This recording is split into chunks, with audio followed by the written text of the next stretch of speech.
propose de continuer à parler robots. On va découvrir le petit robot Nao maintenant, un robot au service de l'éducation des tout-petits. Voilà.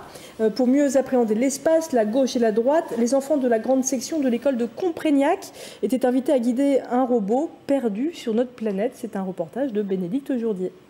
Bonjour les enfants, je suis très content de vous revoir. Vous avez peut-être déjà vu ce robot humanoïde, Nao, créé en 2006 par la société française Aldebaran. Celui-ci appartient à David Carsena, directeur du service de recherche à l'école d'ingénieurs 3IL à Limoges.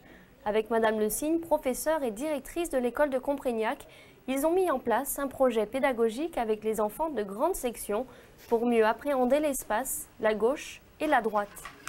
Je ramenais Nao des fois à la maison pour le travail et puis j'ai vu que mon fils qui est dans cette classe avait son attention complètement captée par le robot, donc je me suis dit ça peut être un très bon outil pédagogique. Inspiré du livre La planète des alphas, Madame Le Signe a imaginé un scénario.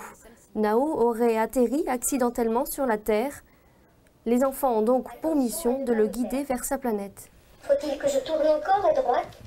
Oui. On a fait une fusée pour qu'il retrouve sa planète. On en a fait deux pour que comme ça, s'il retombe, eh ben on en a fait une deuxième, mais elle n'est pas finie.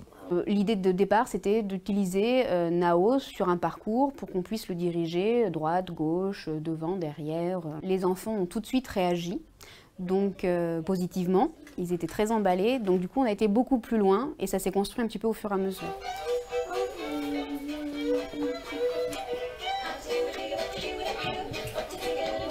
Donc on a utilisé un petit peu d'électricité, donc allumé une ampoule avec des piles, avec des fils.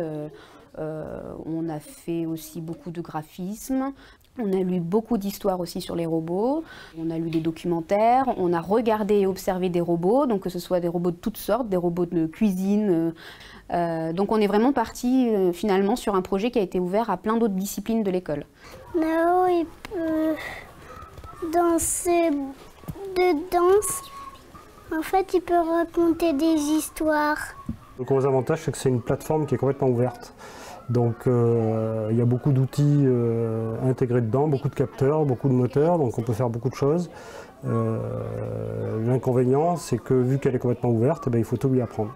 Donc là, on a dû lui apprendre à reconnaître les images, à reconnaître le parcours, le quadrillage au sol, etc. Nous, de notre côté, l'intérêt qu'on y voit, c'est que ça va nous permettre par la suite de proposer des projets innovants à nos étudiants qui sont en école d'ingénieur. Après cette première année test, ce seront les étudiants de l'école d'ingénieurs 3IL qui l'an prochain développeront leur programme pédagogique. Nao, lui, a retrouvé sa valise, sa planète.